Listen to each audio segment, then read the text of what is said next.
Hey guys, how's it going? I'm back. We are talking this time about Moonlight Scandals by Jennifer Armentrout. This is the last book of the De Vincent series. So there's three brothers, right? Devlin, who's the oldest, this is his book. The middle one, which is Moonlight Seduction, is Gabe's book, who's the middle brother. And then the first book, which is Moonlight Scandals, is Lucian's book. He's the baby brother. So this is the last one in the series. These are all contemporary romance, aka thrillers, because that's what I love about them, because they're not just romance. Like there's each one of them is a thriller, and then there's an overarching story that spans all three books that gets wrapped up in this book. So I loved it, of course. It's Jennifer Armentrout. It's going to get 5 stars on Goodreads because it's Jennifer Armentrout. But no, it was a really good book. It is 388 pages, so you can see it's pretty good size. And the main characters are Devlin and Rosie. So Rosie we met, she may have even been in book 1, but I know for sure we met her in book 2. Rosie is friends with Nick. Rosie has 3 college degrees. Like she is somebody that I love. Rosie. She's like one of my favorite characters in the series. She's one of those people who just wants to experience life and experience everything she can in life. And Rosie, we're here, girl. I relate to that completely.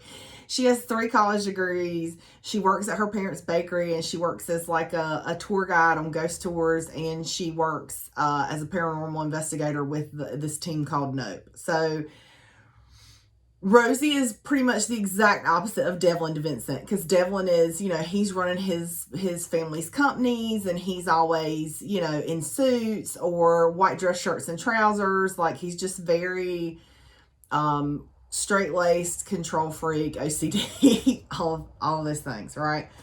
So, Rosie's best friends with Nick. We remember in book 2 that Nick was attacked by Parker, Sabrina's brother, and Nick was in the hospital, and she called Rosie to come get her. So Rosie, in this book, it starts out like she's in cemetery, and this guy like drops his flowers or whatever, and so she gives him some of hers, and it's Devlin, or we think it's Devlin. It's Devlin. Anyway, in the cemetery. And so then later on, he shows up with Gabe to get Nick after Rosie picked Nick up from the hospital. And so they keep having these like run-ins, and there's this chemistry between them, but there's also, because Devlin's a jerk face, so there's also tension, and that kind of runs throughout the book, and they keep coming back together. And anyway, it eventually works out, and you get a happily ever after. You get a happily ever after for everybody. So at the end of the book, it's happily ever after for everybody involved. You get to find out what's happened with Lucian and Julia and Gabe and Nick and all that stuff. So that's my brief synopsis. And now we're going to do the full Cliff Notes. So this is your spoilers warning. Okay.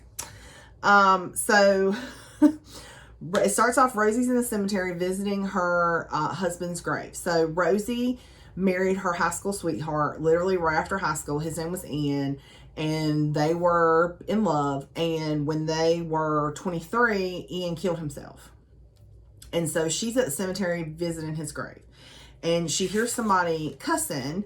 And when she looks up, this guy has dropped his flowers in a puddle, and she had brought enough flowers that she could share. So she follows this guy and gives him half of her peonies, which was her favorite flower.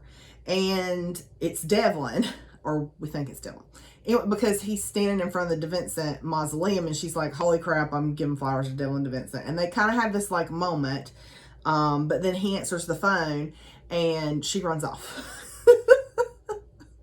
So later on, she goes to her psychic friend Sarah's house for a reading. She does a reading every year on Ian's birthday to see if she can get in contact with him. So they're doing their reading, and a female comes through, which has come through before, which we think it's Rosie's grandma. And then a male voice comes through, and it is not Ian. And he is actually saying that he's not supposed to be dead, that it shouldn't have been him, and that he was murdered, okay?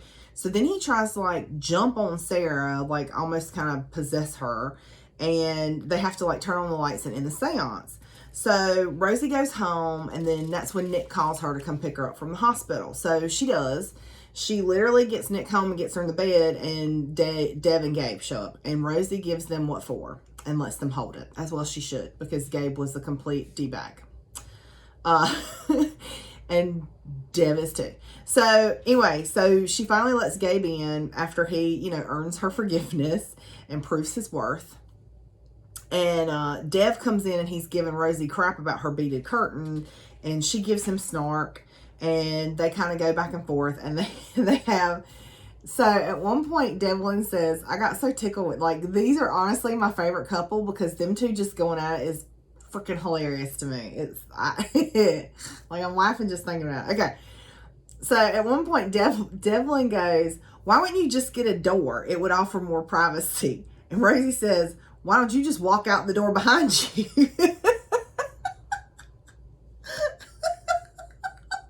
Like, you see that door? Why don't you go out that door? And anyway, there's like this whole snarktastic like conversation between pages 42 and 43. And I literally was like, dude, I need some popcorn, because these two are freaking hilarious.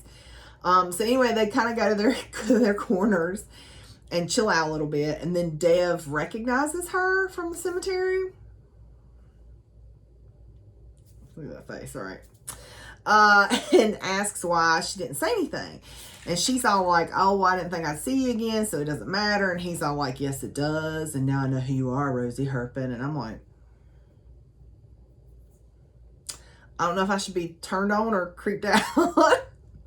So anyway, Nick comes out and lets Rosie know she's going to go with Devlin.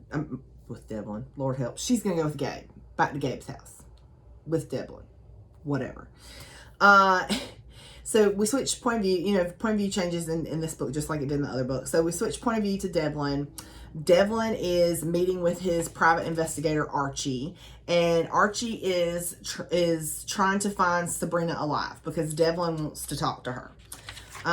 And so then he meets with Stefan, and Stefan tells him, he meets with Stefan and tells Stefan that he knows that Stefan and Sabrina were diddling. Yeah. Yeah, I know. Sabrina's just terrible. So anyways, we switch back to Rosie. She is with Gabe at Nick's apartment, and she's getting clothes for him to take back to Nick at the DeVincent mansion. And she goes back with him so that she can see Nick. And literally, like, right after she shows up, freaking Devlin shows up being a giant douche canoe and is like, you're in my spot and you need to move. And they have this whole, like, another, like, snarky conversation with some sexual tension mixed in. And so later on, Rosie is with her Nope team working a case, the Mendez house. And the Mendezes have this new baby, and they have this, like, shadow person or something in their house that they did not have until the people next door started doing renovations and construction. Come to find out, the people next door is Lucian and Julia. So,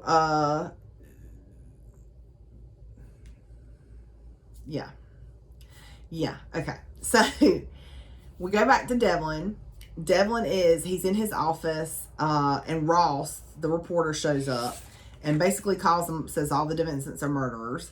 And come to find out, Stefan's missing intern was Ross's girlfriend.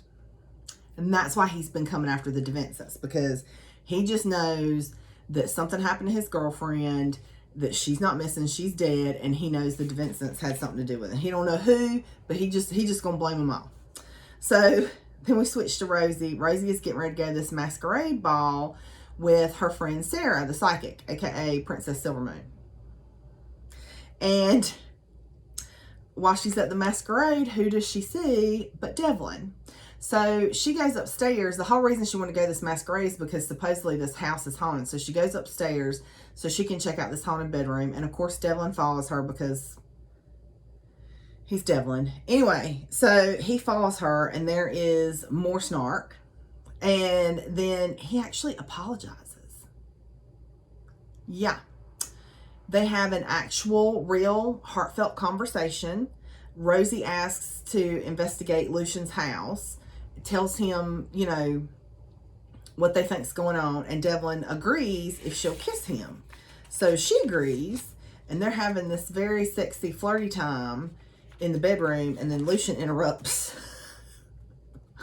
Because they have to go down to some silent auction or something. So anyway, later, after the masquerade, Rosie is outside waiting for Devlin because she's like, I really need to tell him about this reading. Like, if it was my father, I would want to know. And so she's waiting for him. He comes out, he sees her, and like calls her to the courtyard and starts making out with her. And she tells him about the reading. Devlin, of course, flips and turns right back into a freaking pumpkin and a giant douche canoe because he's Devlin. Rosie flips him off. She later on is talking with Nick and tells Nick, you know, about Lucian and Julia's house.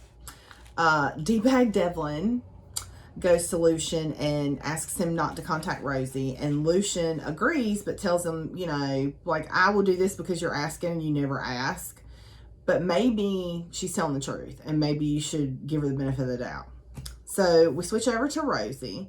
And Rosie is having like the worst day ever. Like her shoe, the sole come off her shoe while she's walking to her parents' bakery. And then something else, I don't remember what else happened. Oh, I think it started raining on her. Like it was just this terrible day, right? And she gets to the bakery and it's one of those giant like 3-foot plastic rolls. And the plastic wrap is all tangled up. And if you have ever worked in food service and you have ever dealt with one of those plastic rolls, you know how it's just like you just want to chunk the whole thing in the trash. But you can't because it's, you know, like enough plastic wrap to encompass the globe. And so you have to work out the tangle, but it is terrible. So anyway, she's trying to work out this tangle in this freaking plastic wrap. And she's all in the floor trying to fix it while her mama and her sister watch her, by the way. When who shows up but Devlin? And he wants to talk. And she's all like, I'm kind of busy. And her mama sell her right on out. Her mama's like, she ain't busy. She got a break. It's fine. You can have her. Her mama sold her right on out to Devlin. So anyway, they go outside and he offers to let her come to Lucian's house. And so that night they go to the house. She's doing the investigation. They do hear some footsteps and like a loud bang. And her and Dev like actually talk, actually, you know, get along. And Rosie kind of later on realizes that she has feelings for Devlin, and so she calls Liz and Jilly or whatever, the people from Nope, is like, you know, I shouldn't be on this case. It's not professional for me to stay on this case. So she removes herself from the case. She texts Devlin and says, these are the people you need to contact about what we found. And Devlin is pissed. Because he feels like Rosie is writing him off, which she kind of was. And so he's talking with Archie, his private investigator, and finds out that Sabrina is driving a Mercedes that is registered to Lawrence. And so he heads down to the lawyer's office because he was the one who handled Lawrence's estate. So how did he not know about the Mercedes? You know what I'm saying? Like something shady. So he gets to the lawyer's office and the lawyer's like making out with some personal assistant. And he has to like basically threaten the lawyer to get the lawyer to actually give him the file. So he gives him the file from his dad and finds out not only was there a Mercedes that was not registered to the estate, but there's a building that is not on the books of the holdings of the DeVincent businesses, family, whatever. And come to find out, that building is the building Rosie lives in. And so Dad, with his paranoid self, is of course like, oh, well, see, she in on something. We don't pay Dev no mind. Anyway, so he goes to Rosie's to investigate because he's like, why was this hidden unless there's something there? So he just like shows up at old girl's house and starts going through her cabinets and stuff. And when he gets to the closet, they start making out and doing other tasty things. Anyway, afterwards, they're talking, and Dev reverts to being a butthole because that's what Dev does. So he leaves because he's a butthole, and Rosie can't sleep. So she actually checks her closet and finds like a piece of the wall is weird. So she pulls on it and it comes off, and there's like a cubby hole back there that contains a photo album, an iPad, and a jewelry box. So when she looks in the photo album, there's pictures of Ross, the reporter. Yes. So she actually calls Ross to meet with him the next day and gives him the photo, and it's like, you know, I found this photo album, whatever, do you want to explain it to me? And he tells her, that's my girlfriend. She used to live in that apartment, and she was Stefan's intern, and she went missing. And the only reason he sought Rosie out was because she lived in that apartment and because of her connection to Nick and the DeVincents. Yeah. So Rosie takes all the stuff that she found in the cubbyhole to Devlin and tells him about, you know, Ross and the things that Ross said. So later, while she's at the bakery, Dev shows up and apologizes again because he keeps being a jerk face. So he actually asks her for a date, and he actually opens up and says please. So Rosie says yes. So before they go on the date, Archie, the private investigator, calls Dev and lets him know that Sabrina has been found dead. She was shot in the back of the head. So the date, they fast forward to the date between Dev and Rosie actually goes really well, and he opens up and talks to her and lets her know some stuff. So he asks her to come home with him, and she says yes, which we get. Can you see it? We get smut on page 336. Yes, we do, people. There's smut. So when Dev gets up from the bed, she actually sees scars on his back that are from Lawrence. So Dev actually opens up and tells her everything, you know, that Lawrence did to him, basically, and then tells her that it was not him at the cemetery. Come again? What do you say? Yeah. Everything after that was him, but that was not him at the cemetery. Yeah. Apparently, Dev has an identical twin that he knew nothing about because Lawrence told their mama that the twin died, when in actuality Lawrence sold the kid off to some family in Nebraska because he wanted to know what it was like to sell a kid. Yeah. Yeah. Lawrence is terrible. So then, like, when he's in the middle of opening up and telling her all this stuff, that, oh, by the way, that moment you thought we had at the cemetery wasn't even me. Lucian is banging on the door. Stefan is down in Devlin's office. So they all head down to Devlin's office. They're all arguing. Gabe shows up. So all the DeVincents are there, and they're all arguing.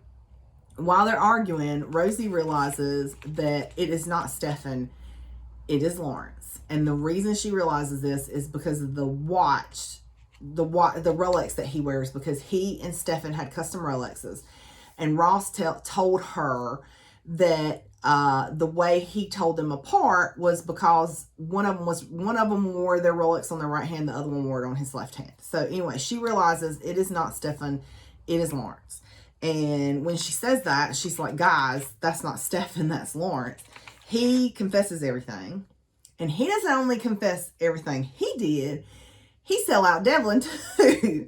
He's like, oh, and by the way, Devlin killed Stefan thinking that it was me. And the reason Devlin did this was because he found out that Lawrence was involved in human trafficking, and he confronted Lawrence about it. And Lawrence is basically like, I'm keep doing what I want to do. I do what I want. And so Devlin was going to take him out of the equation and was going to kill Lawrence, and Lawrence figured it out and had set Stefan up, made sure Stefan was in the office instead of him. So anyway, Dev tells Lucian to call Troy, their detective friend. Lawrence raises the gun, points it at Rosie. The gun goes off, or a gun goes off. Y'all, like, the end of this book was just like, yeah. So a gun goes off, and you're like, oh my God, because everybody's screaming. It's like chaos.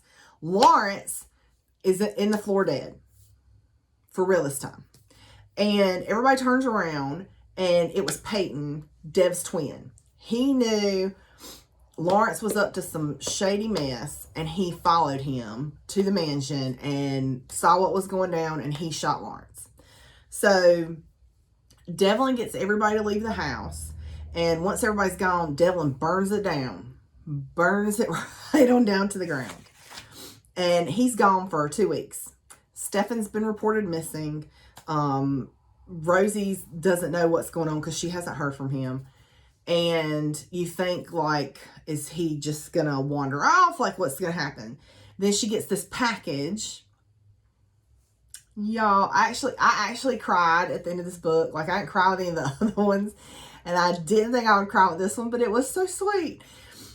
So, the package is a hand-carved sandalwood beaded curtain.